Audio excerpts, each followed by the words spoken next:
As far back as I can remember, I always wanted to be a gangster.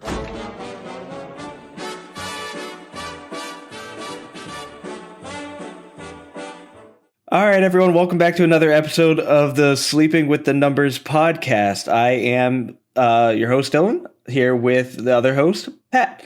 So this episode, Fantasy Focus, we're going to go through fantasy-related question, not just start-sit this time. We're going to look at some Fix My Team questions, which is a new section I found on the Fantasy Football subreddit, and also some trade questions. But Pat, like you know, as always, we start out with a question of the day. What do you got for us?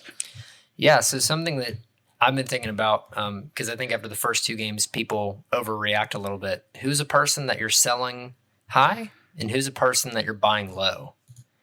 For example, my guy, who I'm going to sell high on, I don't have him on my team, but if you do, you might want to consider this, is Mike Williams. And I know that the Chargers, I projected them to do really well this year. I really like their offense. I think that Herbert's good, Keenan Allen's good, Austin Eckler's good. But last season, in basically the exact same offense, do you know how many games Mike Williams posted double-digit scoring in terms of fantasy points? Well, last season, I'm going to say 5, which is still under half.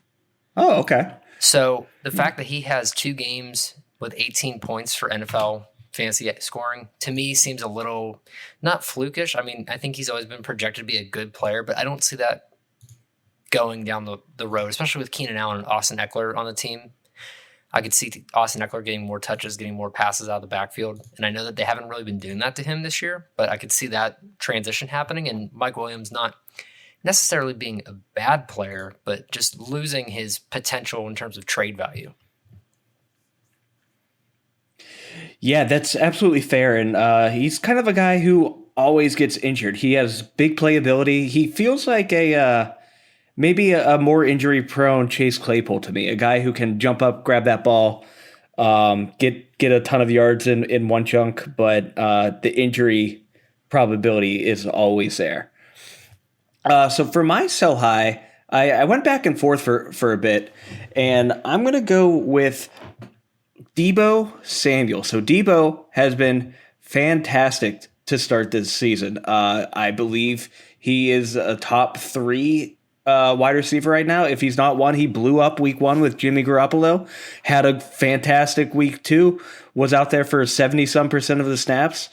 And it's difficult to see him continuing this going forward for a few reasons.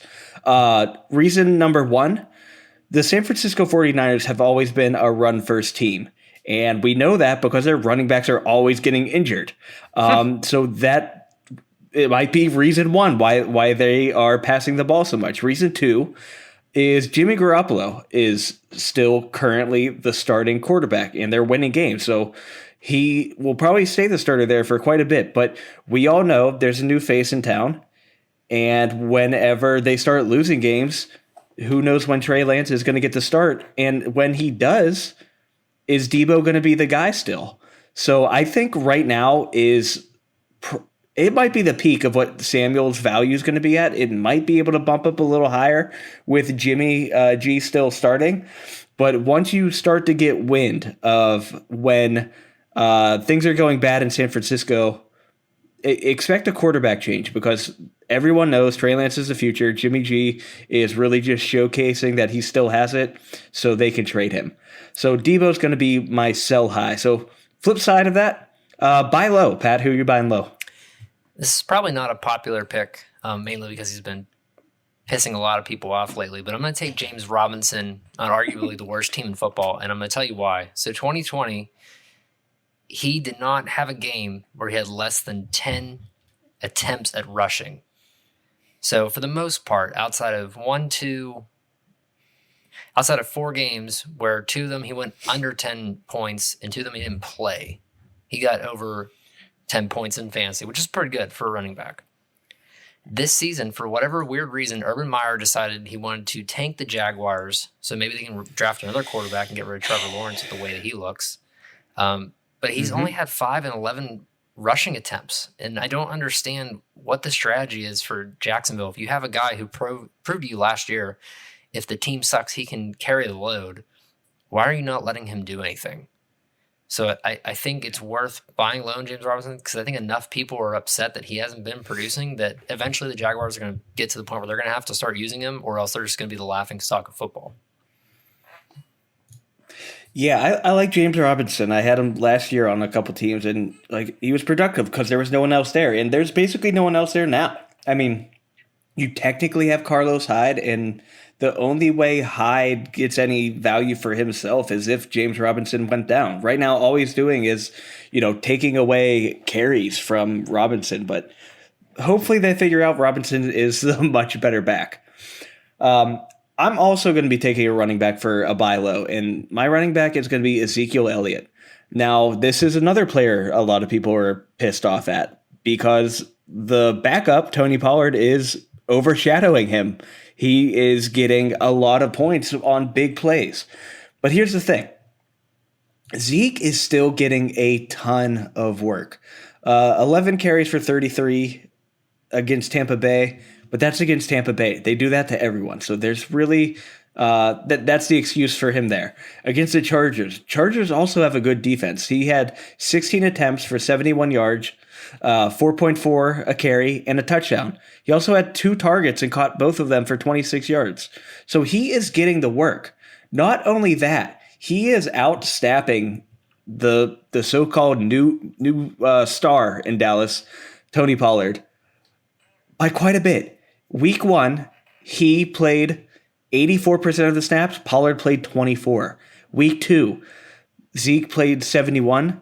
Pollard played 34. Now, the argument can be made, well, that he's trending down and Pollard's trending up, sure. But I do not expect Pollard to ever completely overtake Zeke. Pollard is the Kareem Hunt to Zeke as a Nick Chubb. That's kind of how I like looking at them. And so I would be targeting him at the moment because I think you can get him pretty cheap. Yeah, and I think that's totally fair. And I guess maybe for fun, we can add a little bonus because I was literally just picked this guy up at waivers for our Dynasty League. Name one guy who's still in the waivers that you don't understand why. And Cordarrelle Patterson, we made fun of him last week, but he's the number 10 running back.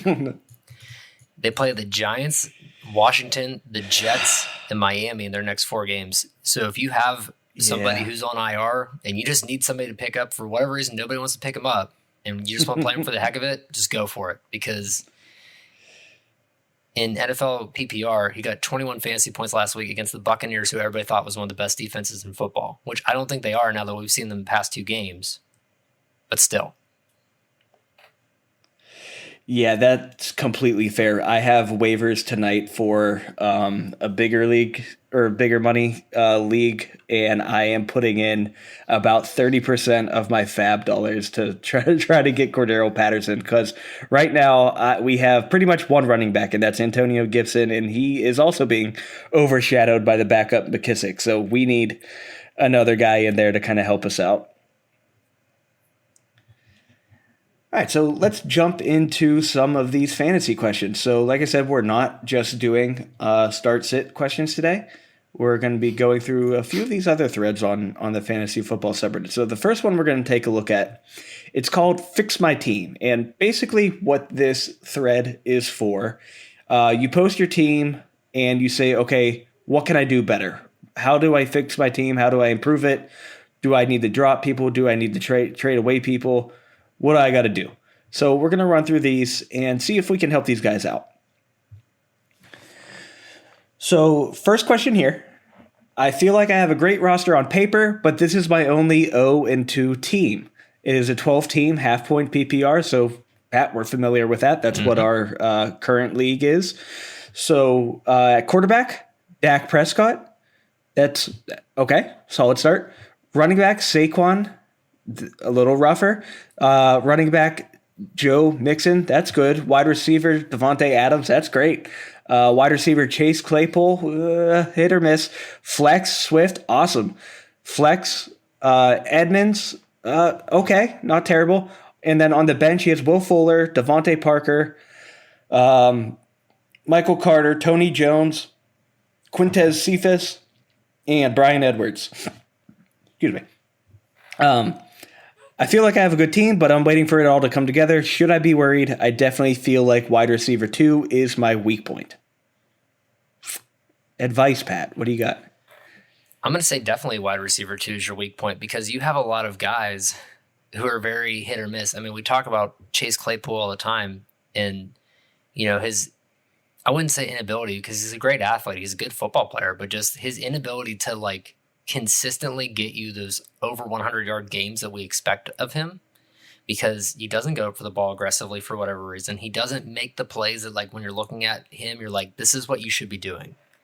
This is what we expect of you. There's a lot of good passes that Ben made last week that Chase Claypool just lost in terms of, battling for the ball. And, Quentin Cephas and some of the other guys that you mentioned, I don't really like a lot of his depth. I think the one concern that I do have is if your starting quarterback is Dak, how long is it going to last where the Cowboys, have this offensive heat where Dak's throwing to Amari basically the entire game because Zeke's not really doing anything, or he's throwing to Tony Pollard or something like that?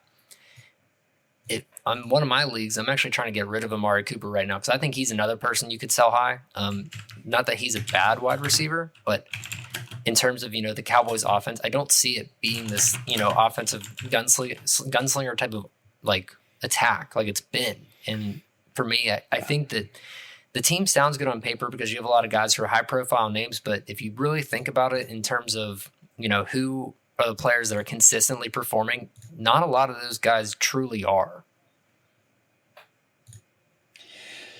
Yeah, I'm with you on the depth. I hate his bench. There is a lot of, I don't want to say worthless players, but players that I don't know if you would ever start. But then again, that's what the bench is for. But I'm curious what's out there on waivers right now that he could possibly pick up, because Will Fuller will probably...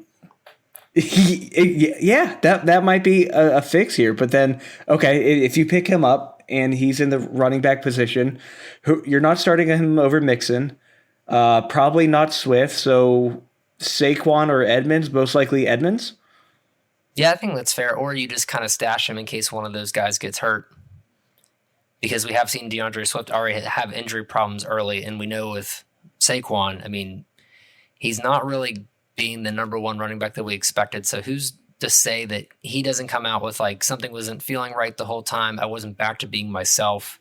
I think that's a theme that we see a lot with these players. They come back from an injury and they act like they're fine, but then the following year you're like, well, I didn't feel like myself, so I was kind of hurting the team in the process. Yeah, it's an easy scapegoat.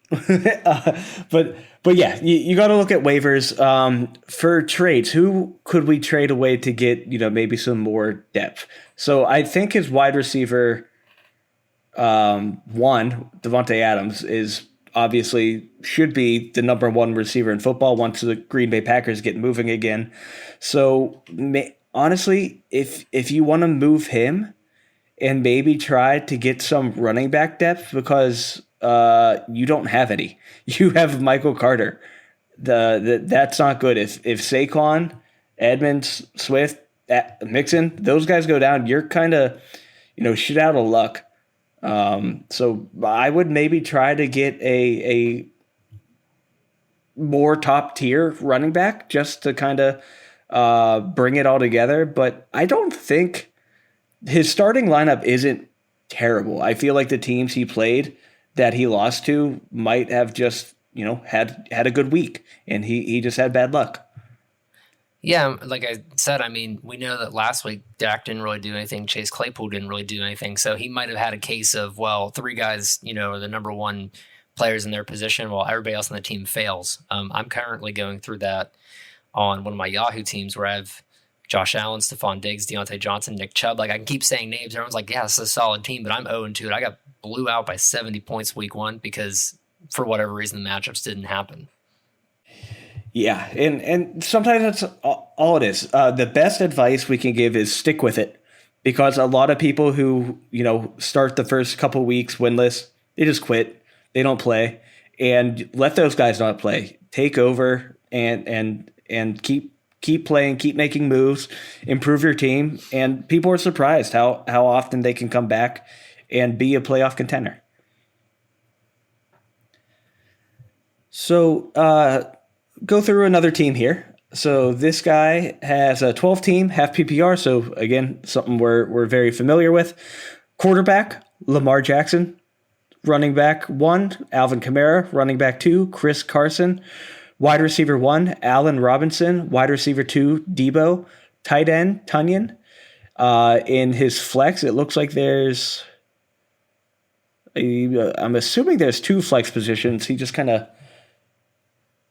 I'm sorry. No, there's 1 flex position. He just wrote 3 names in it. Okay, that's a little confusing. So for his flex, it sounds like he's swapping between Darrell Henderson, Robbie Anderson, and Marvin Jones, depending on the week. Kicker, Ryan Suckup. Defense, Denver. He's also winless in the first 2 weeks. Got unlucky. Anything in particular he can improve on?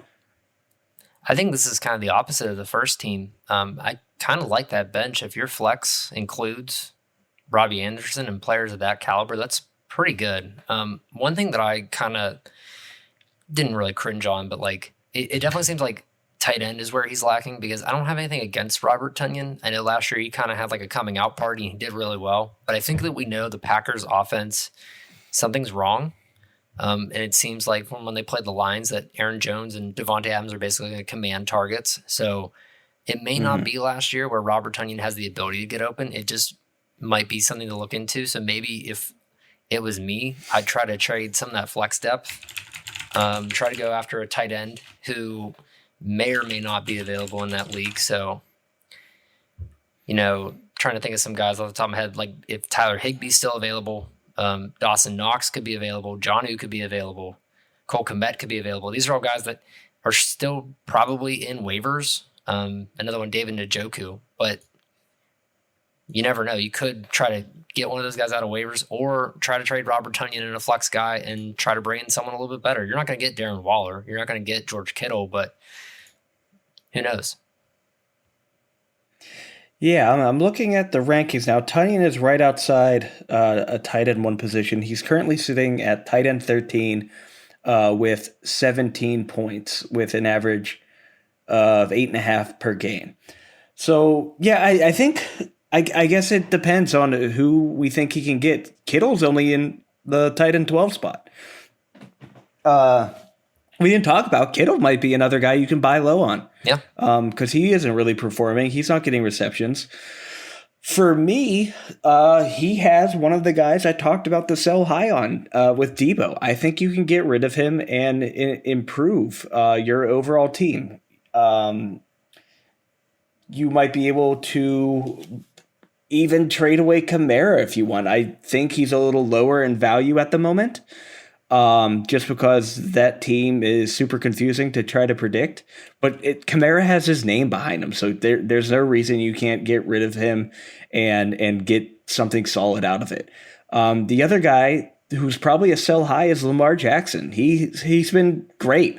I have him on one of my teams. He's currently the quarterback. I'm going to say... Oh, wow. Okay. He is a quarterback 4 at the moment. He's getting an average of 26.13 points per game. And the thing about the quarterback position is, outside of the top few guys, the standard deviation in terms of points per game is very minimal.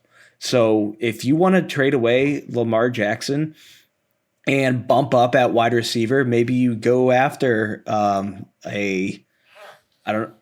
I doubt you could get Cooper Kupp, but maybe a Hopkins or even Tyreek Hill. Tyreek Hill is wide receiver 8 at the moment. He did nothing in the last game. You might be able to get him cheap. People love having a star quarterback, not just in the NFL, but on fantasy teams. And like I said, a drop to Lamar to, I don't know, who can we get? Drop to Lamar to even like a Derek Carr at the moment or a Jared Goff. That's not the worst thing in the world as long as you're bumping up at somewhere else. So I think quarterbacks are pretty replaceable. Yeah, and another one who's available in our dynasty waivers, which I probably would not pick him up, but Daniel Jones is currently ranked number 4, and he's just kind of sitting there. But fortunately, I like my dynasty quarterback. I have Josh Allen, but Daniel Jones, his first game got 21.38 points, and against Washington, he got almost 30. So I think you're right. I think trading Lamar might be a little bit higher of a return than trying to get rid of, Tunyon and like a flex guy and upgrading that position. So I think that might be a better route than what I suggested. Cool. So let's jump into some of these trade questions. This one caught my eye first because this is a super easy one. So 10-team, full point PPR. This guy gets Gibson and Woods, and he gets rid of Clyde Edwards-Helaire and Rondell Moore. Pat, I'm pretty sure you can read my mind here. Oh yeah, why wouldn't you make that trade? I know that Rondell Moore, if this is a dynasty league, I mean, it kind of sucks more because I do think that Rondell Moore should be good going forward. But you're still getting a good keeper in Gibson and or Woods. I mean, why would you not make this trade? You're upgrading theoretically at both positions. Yeah, there is zero reason to not take this trade. I know Gibson is kind of being overshadowed by McKissick, same way Kupp is overshadowing Woods, but both of those players are better than the ones you're sending off. So absolutely take that trade. So easy one there to start off with. Next, we have full point PPR. This guy would be sending away Stephon Diggs to get Jonathan Taylor and Mike Williams. He says he's weak at running back at the moment and strong at wide receiver. Now, I wish he told us who he has. That would make it a little bit easier. But for me, I wouldn't do this. I love Diggs in full PPR. That's a top 3 wide receiver that you would be sending away. Yeah, and this is probably him, trying to get rid of Diggs because I think everybody realizes that Buffalo's not going to be bad all year. But Jonathan Taylor, currently ranked the running back 27 in NFL.com. He has less than 20 attempts and less than 60 yards in 2 games. Now, granted, against 2 really good defenses. But why would you make this trade? We just talked about how Mike Williams could possibly, fall off the face of the earth because he doesn't have a historical stat line to show us that he's going to continue to produce. So you're basically downgrading a wide receiver. And if you can get that running back and you think that Jonathan Taylor is going to produce 20 points a game, then great. You're basically making like a 1-for-1 switch. I don't really see it as an upgrade. Yeah, without knowing what he has at running back and wide receiver, and honestly, even if we did know, I would not take that trade. Diggs is just too valuable in any format, but PPR especially. So let's move on to this guy, 12-team standard, gross. His running backs are Eckler, Jacobs, Jamal Williams, Murray, Latavius, I'm assuming, Tony Jones. I think it's Junior, but it's a typo. If you're going to post questions in Reddit, please use proper grammar and spelling. It makes it very difficult for us. So Jeller, Tony Jones Jeller. And then bad guys running backs. I'm assuming bad guy means the guy who's offering him the trade. Yep. Are Zeke, Mixon, Carson, Javonte Williams, and Elijah Mitchell. That dude's pretty stacked at running back. He got offered Zeke for Eckler. So really all that comes down to, would you take Zeke for Eckler in a standard league? I think for me, I don't know if I trust Dallas's offense regardless of what type of scoring format. It feels like a downgrade to me because we kind of know that Zeke right now is having, kind of an issue with a committee almost type of running back situation, and Austin Eckler really isn't. So what is the thought process here that you're just going to play Tony Jones Jeller whenever Zeke doesn't play anymore? Yeah, this is tough for me, mostly because I hate standard leagues, and when we talk Eckler, my mind automatically goes to PPR because that's what he's known for. Right. Zeke is fine in any format, and now he's kind of catching more balls, which makes him even more valuable. So, to me, in standard league, it really all comes down to touchdowns. I think Zeke gets more opportunities at them because he is the goal line guy. I know people are worried about Tony Pollard. That's absolutely fine to be worried about him. And I'm fine just, avoiding this trade as a whole if you're really that worried. But Austin Eckler is not a goal line guy. He's a smaller running back. They don't give him many goal line carries because, he doesn't have the meat to do it. So that's why it's tougher for me. So let me just take a look at the game log real quick. So Austin Eckler, week 2, funny enough, they played Dallas. He had 9 attempts for 54 yards, no touchdowns, but 9 receptions for 61 yards. Now, again, those receptions really don't matter in a standard league. So he got 13.5 points, whereas Zeke in that same matchup ended up with 15.7. So very, very close. Man, that's such a tough one. And when it's so even like this, I'm just walk away. Don't force a trade. Yeah, and another thing is, if we're talking about Tony Jones Jr., the number 54 currently ranked running back who only had 3 carries last week, you might want to address your bench before you make this trade. There should be no reason that person's on your team. Okay. 12-team, half PPR, which would you prefer? Option A, Najee Harris and Tyreek Hill. B, Aaron Jones and Justin Jefferson. Or C, Christian McCaffrey and Corey Davis. I think I have my answer. Pat, you can go first, though. It's hard because my first instinct is to say C because you get Christian McCaffrey, but we kind of saw last week that Corey Davis can have a high target, set, or Corey Davis could not get thrown the ball because it's going to the other team.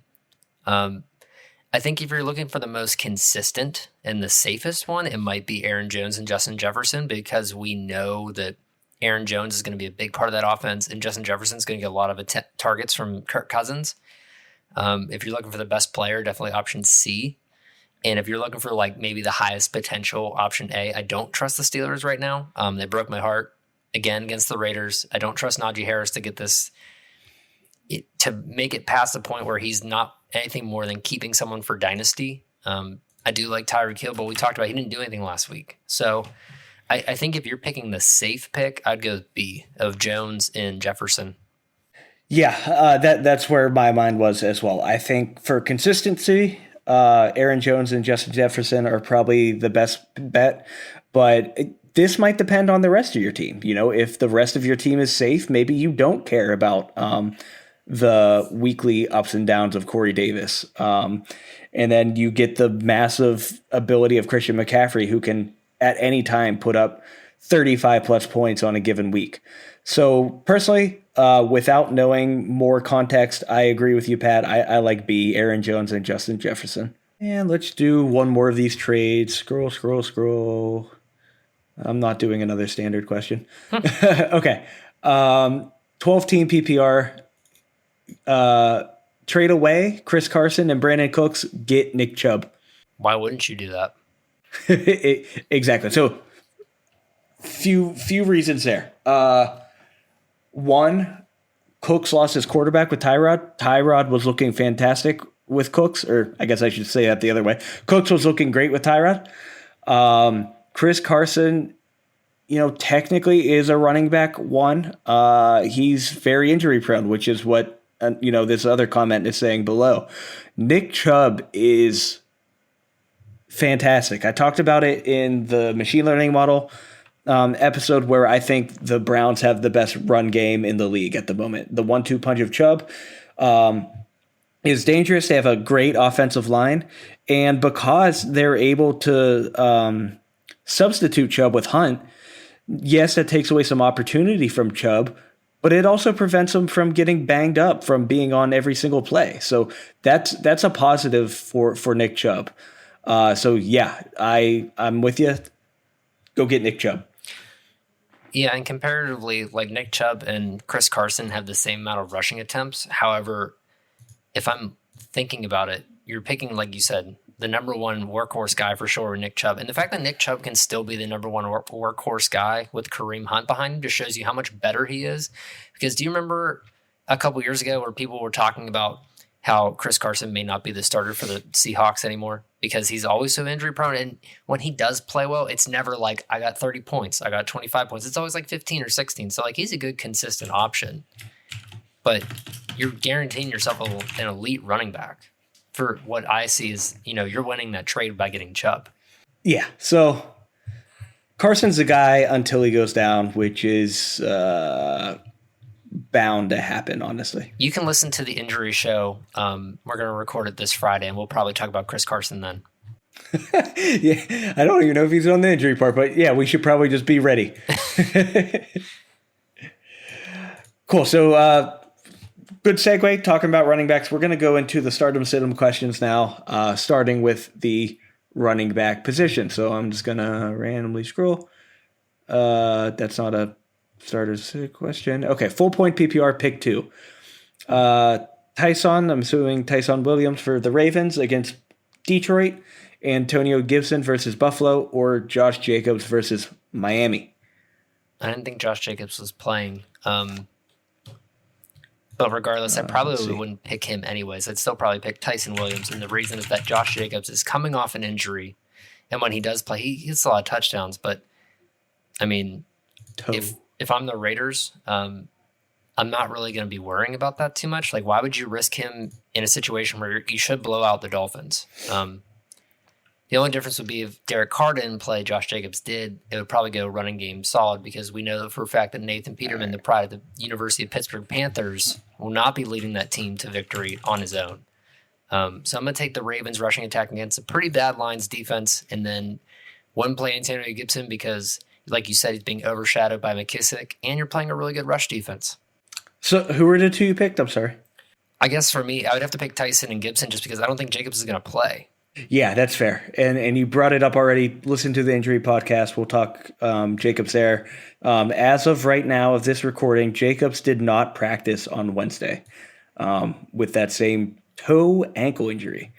If he's healthy, so I'm picking Josh Tyson's Jacobs. A lock. Oh, yeah. Okay. That's in there. Okay, so Tyson's a lock for me. He's been doing work. I think he gets something like 6 yards per opportunity or something like that. And they have a poor Detroit Lions to face. So Tyson should get a lot of work. He's the lock there. Man, I really like Antonio Gibson. Buffalo is a stout defense. Oh, man. Okay, that is a tough one. I think I have to agree with you. If he plays, you got to start Jacobs. They're favored in that game. If they're winning, they're going to be running the ball.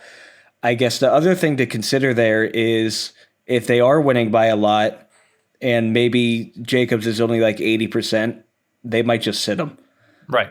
So that's another worry there. But for Antonio Gibson, you have the McKissick problem where in a game you're expected to lose by 9, I believe was the line. McKissick's going to be in there a lot because he's a pass catching guy. So that's rough. But yeah, Pat, I agree with you. Tyson and Jacobs would be the two to go with. All right, let's grab another question. Half point PPR pick 3. So you got Zeke versus Philly, Clyde Edwards-Helaire against the Chargers, Swift against Baltimore, Tyson against Detroit, and then your boy Cordero Patterson against the Giants. Pick 3. We already talked about Tyson Williams, so I'm going to roll with him again in this situation. I like DeAndre Swift as well. I mean, I know that Baltimore has a pretty good defense, but I think we saw with them playing the Raiders that it can happen. It's not, I guess this giant rock that is immovable. So I think for me, I'm going to pick those two. And then for the third, I mean, I don't want to pick Cordell Patterson. I enjoy talking about it because I think it's fun. But they're playing the Giants, and the Giants stink. So, if I'm going to play Zeke, who hasn't been productive all year, versus the Eagles, who seem to be pretty good, I don't know if I can really do that. I think I'm going to take the guy who's been hot because we also know that Clyde Edwards-Helaire hasn't done anything this year, and the Chargers are fairly decent. So I'm going to take Swift and Tyson. I think those are your top two. Zeke's definitely the best player of this group, but I don't like the matchup, so I would just roll the dice and do Patterson. Whew, okay. Do you hate my picks? So picking, no, I don't, and that's why it's hard, because it's very tough to sit Zeke, because you know what he can do, I think I agree. You got to lock in Tyson. Lions give up the second most fantasy points to running backs. So that's fantastic. The other side of the ball, I like Swift as well, but Baltimore is good against the run game. However, Swift can be used as a pass catching back, so will Jamal Williams. So that's where that nice half point PPR comes in. Cordero Patterson is against the Giants, and they are not great. They are 1, 2, 3, 4, 5, 6, 7, eighth worst. Eighth worst? Yeah, eighth worst against the run. But he's used in the same exact way. He gets the targets for PPR. So total targets, just to help you, yeah. rushing for him was 7. I think I would think that they should do better against the Giants. He may not get as many rushing attempts, but he had 6 passing targets. Yeah. Oh man. Okay. I'm gonna roll with Tyson, Swift, and I have to start Zeke. I'm not at the point yet where I'm benching him. I'm fine benching Clyde. And again, it would be fun to play Patterson. I might end up doing it this week on a team. But I think there's better options here. Oh, okay. This is a fun one. Okay. Full point PPR, 10 team. Pick one. Clyde, Edwards-Helaire, or Tony Pollard. Oh no. So I'll go. I think I'm gonna start Tony. That's crazy to say because Clyde hyped up to be the guy, but Tony Pollard has looked fantastic. Now, maybe we want to look at the over-unders and see what we got going on. I believe the Kansas City Chargers game is the highest of the week at 55.5 over-under, so a lot of points to be scored there. Whereas the Dallas Philly game is at 51.5, so both pretty high scoring. What has Clyde done these past few weeks? I don't even know. Let's see. He's currently in full PPR. He hasn't done shit. He got 10.2 points in week 1, 2.6 week 2. I'm rolling with Pollard. Yeah, I feel the same way. I was looking to see what Tony Pollard did against the Chargers, and he did pretty well. He rushed for over 100 yards, but I'm not necessarily sure that will translate to Clyde Edwards-Helaire. So I'm just going to take the hot guy in this situation. Yeah, and I also think the Chargers are a solid defense. So I don't know how much work Clyde gets. All right, another full point PPR question. Pick 2. James Robinson against Denver. Mike Davis versus the Giants. Patterson versus the Giants. Leonard Fournette against the Rams. McKissick against Buffalo. James White against New Orleans. Or Tony Pollard against Philadelphia. I think for me, what we saw happen what happened to New Orleans, I mean, I would really consider James White in this situation. Mainly because I like Leonard Fournette, but we've kind of seen with Tampa that it's not really he's not gonna break like records right now in the rushing game. If you want the safe bet, I mean, Leonard Fournette's a safe choice. Even though the Rams are good, he's still got 8 and 9 points against the Cowboys and Falcons. I don't think I'd pick him though. I mean, McKissick, I wouldn't play him against Buffalo because you're talking about a backup running back against a pretty good defense. Now, McKissick did great. He had 17 points, but against the Giants. So let's be realistic. There's a better team in New York, and McKissick's not going to do that again. In terms of Robinson, if you're looking for him to finally break out, I don't think the Broncos game is going to be it. Wait for them to play maybe Houston again for him to really do that because the Denver's defense is pretty good. They should be chasing, so Robinson probably won't get as much volume as I'd like to see. So I think for me, I mean, it's tough because we talked about Tony Pollard. I would probably pick him and James White just based off of PPR, but I would say a good third would be Patterson. Yeah, I think my one. Now, I believe Robinson gets the most work out of all of these options, but Denver is really good defensively. So that's tough. Also, it's full point PPR giving, Patterson, McKissick, White I guess Pollard as well, quite a bit of an upside. So I think I have to keep rolling with Pollard here. I think this is a good matchup, high scoring against Philadelphia, divisional rivals. I think that's where my first pick is going to go. And then for me, it's coming down between. I don't really like Fournette against the Rams. Davis just gets beat up. So if I'm going to start any Atlanta running back, it would be Patterson. So it comes down to Patterson, McKissick, and White for me. I have a soft spot for McKissick. He's just a pass-catching machine and always has been, but so is James White. Buffalo's a tougher matchup. I'm with you. I'll roll with James White against New Orleans and Tony Pollard. All right, moving on to wide receiver. We're going to do 3 here, and then we're going to finish up with 3 quarterback questions. So first one, full point PPR. Pick 1. Mike Evans versus the Rams, Keenan Allen versus the Chiefs, T. Higgins versus the Steelers, Chris Godwin versus the Rams, or Cortland Sutton versus the Jets. A few things stick out. So Cortland Sutton's listed as questionable. So I think for me, I would really watch out for that because that would be a really good play. He's definitely the volume guy in Denver right now against a pretty bad Jets defense. I wouldn't put Godwin versus the Rams.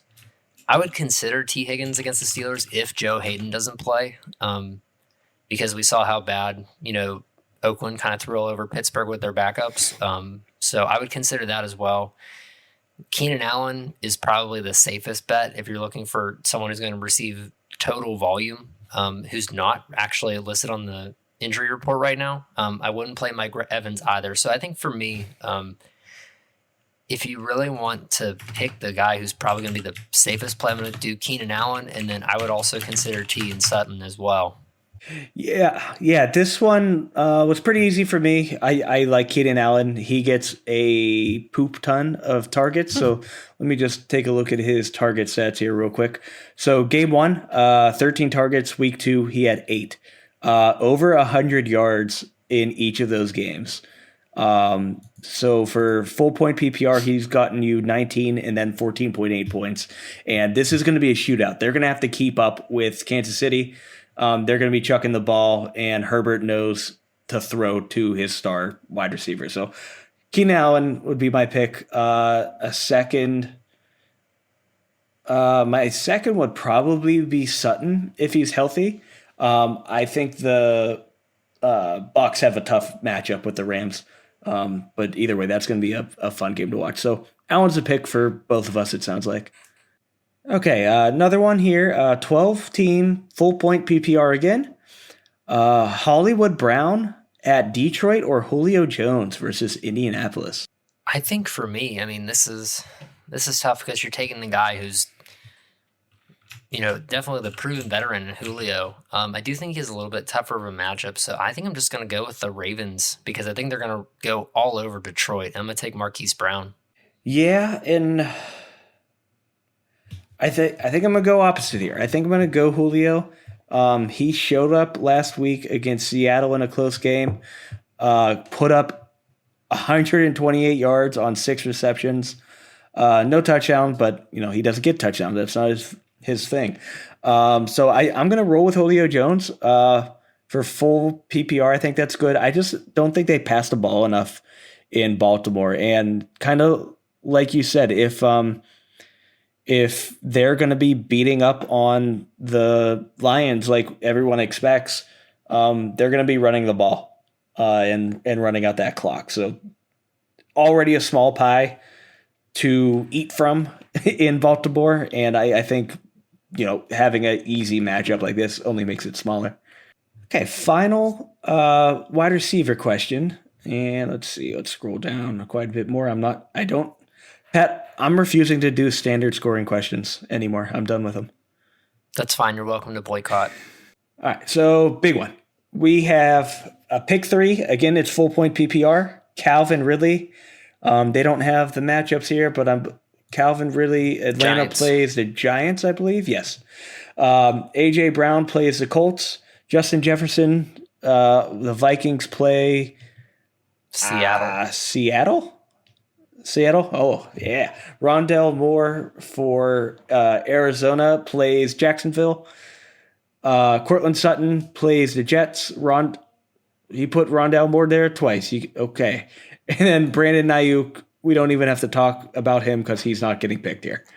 Yeah, I think if I'm going to pick 3, I think it's pretty easy for me. I think this might be the week that Calvin Ridley actually gets the points that he should be getting because the Giants do suck. So I would definitely pick him. Like I said again, it's really hard for me to not look at Cortland Sutton just because of how bad the Jets are. But I think we talked about the fact that, if they're beating up on the Jets that bad, they may not really throw the ball as much as they should. If you're looking for a guy that should be getting a lot of volume, A.J. Brown and Justin Jefferson should get that. So I think his top 3 are definitely going to be the 3 that I would pick because those are the 3 best players available. But if anything were to happen to any of those 3 guys, I think Rondell Moore again, since he listed it twice, it's a really good deep threat pick. And because they play the Jaguars, you might get some quick points out of him. And then when they're up 50-0, he may not play anymore, or he might be the wide receiver 1 whenever DeAndre and A.J. Green will sit out. Yeah, this is an easy one. It's Ridley, A.J. Brown, and Justin Jefferson. I'm honestly impressed that he has all 3 of them on his team. He might have like a 18 league or something like that. So easy one there. So finally, we are going to move on to the quarterback position, do 3 here, and close it out. So first one, we have Tom Brady or Daniel Jones. This is a layup. You're starting Brady. Oh, I thought you were going to say Daniel Jones. I'm not. I understand that Tom Brady has a tough matchup with the Rams, but I don't care. Tom Brady is going to chuck this ball. I would not be surprised if he gets over 40 pass attempts in this game. Just because I think it's going to be that competitive. And I don't think the running backs in Tampa are that great. So I expect a lot of passing here from Tom Brady. I think they also have a pretty high over under. Yep, they're tied for the highest with 55.5 points. So give me Tom Brady. I completely understand Daniel Jones rushing upside since apparently he is the running back 1 for the Giants. And he has a fantastic matchup against Atlanta. So I completely get it, but I'm going towards the GOAT with Brady. Yeah, I feel the same. I think if it was me and Daniel Jones is available and you needed to pick up a quarterback, totally get him until shown otherwise. But that would just be illogical. The only reason you would play Daniel Jones is if you really hate the person that you're playing against and you want them to feel miserable if you end up beating them. Yeah, it's really a humiliation pick there. So maybe that's it. Look at your opponent, and if they're a weak team, start Daniel Jones because it's funny. All right. I don't know if we want to do another Daniel Jones questions. We'll do this one. Josh Allen versus Washington or Jalen Hurts against Dallas. I think I know where you stand. You can go for that. I'm going to assume you would start Josh Allen. I know how much you like him. And I don't agree this week. So I think Jalen Hurts has a great matchup against the Dallas Cowboys. The Dallas Cowboys defense has improved from last year, but they are still not great. And I think both of these guys obviously have the rushing upside. And that also gives them a solid floor. But what I've seen in Buffalo so far is they are actually starting to get their running backs involved with Singletary and Zach Moss. Zach Moss has 2 touchdowns in his first game back. Has Josh Allen rushed in any touchdowns? Rushing? No, but he does have 2 fumbles. Yeah, so week 1, he had 9 attempts for 44 yards against the Steelers, no touchdowns. Week 2, he had 5 attempts for 35 yards. Also no touchdowns. So they're giving work to their running backs on the goal line. And I think that is because, this is their franchise quarterback. They don't want him getting banged up, running around like a maniac, even though he absolutely can. Where on the other side, Philadelphia hates Jalen Hurts for some reason. They really want to replace him, so they're absolutely fine running him into the dirt. And division rivals, this will be a good one. And I expect him to pass the ball against a weak Dallas secondary, and he can run away from them now. So I'm going with Hurts on this one. Yeah, you're right. I'm going to take Josh Allen, and it's pretty simple. He can't be that bad for that long. I think at the beginning of the year we talked about like how we don't expect the Eagles to do kind of well, and really looking at it, Jalen Hurts. Granted, he has 2 good games, but it was against Atlanta, who we kind of have learned is like one of the bottom feeders, in San Francisco, which like they have a good team, but like we talked about this, like they're not elite. So like I'm not super shocked that he did well against those 2 teams. So I think I'm going to take the guy who is proven to be more consistent. First 2 games have been bad for him, but I think that the Bills will turn it around, and I'm going to take Josh. A 12-man, but 6-point passing touchdowns instead of the normal 4. So we have Ryan Tannehill against Indianapolis, Kirk Cousins against Seattle, or Daniel Jones versus Atlanta. I like how in this question they also wrote shootout for Minnesota-Seattle, because I can kind of see Indy and Tennessee being higher scoring as well, and Atlanta and New York, based on the fact that both their defense stink. I think for me, I'm going to take Tannehill. I think of the 3, I think that he may not be the best in terms of fantasy. I think Kirk Cousins has like the better wide receiver options in terms of like who's going to get like more fantasy points. But I think that game might be closer than what people think. I think that Arizona and Minnesota was a lot closer than what we projected it to be. I don't necessarily think that that's going to happen again. I think that with Dalvin Cook, compared to, someone like Saquon not performing well with New York, I think that the Minnesota offense might be a little bit more balanced. And I think that, Daniel Jones has been higher scoring. I think he definitely has the best matchup. So I think I'm kind of talking myself out of each person I want to pick. So I think for me, if you're going with just matchup and you really think that Saquon's not going to do anything, you're probably going to kill me. I'm probably going to take Daniel Jones against Atlanta just because of the matchup. I think all 3 are going to do well. I think Cousins has the hardest matchup, and I think Tannehill just has the most run-heavy offense. Yeah, I definitely I kicked out Tannehill for exactly the reason that you said. Anytime they're in the red zone, 10 zone, it's Derrick Henry and no one else. You give the ball to that monster and he's going to get it in the end zone. There's zero doubt about it.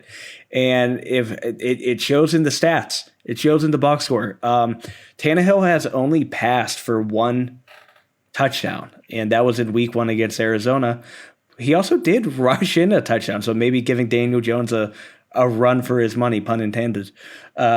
So I kicked out Ryan Tannehill just because of probability. It's going to be the Derrick Henry show anytime they're near the end zone. I don't mind Daniel Jones. I think he probably has the highest floor just with that rushing ability. But my pick is going to be Kirk. I agree with this guy that it should be a shootout. It has, again, tied for the highest over-under at 55.5 points against Seattle. So I think Seattle is going to come up and put up a lot of points early, causing them to have to throw the ball. And he has great wide receivers at his disposal. Justin Jefferson, Adam Thielen, and then the new guy, KJ something. Hold on, I'll figure it out. KJ Osborne. KJ Osborne, yeah, so the new face in town. He's been doing great. So he has great passing weapons that he can throw the ball to. And yeah, it's easy to make the same argument with like Dalvin Cook in the red zone and everything, but it's not as heavy as it is in Tennessee. So I'm going to go with Kirk. I think the 6-point passing touchdowns really gives him an advantage here. So that's going to do it for this fantasy episode. We are not including the DFS construction in this episode. That's actually going to end up being another mini-sode that I'm going to do just because I realize I talk a lot when I'm building out these lineups and trying to figure out who I want to pick and looking through all the stats and everything. So I think it's more fair to everyone if we make that its own episode. But either way, we got football tomorrow since we're recording on Wednesday, and then this will be coming out on Friday. Be sure to connect with us.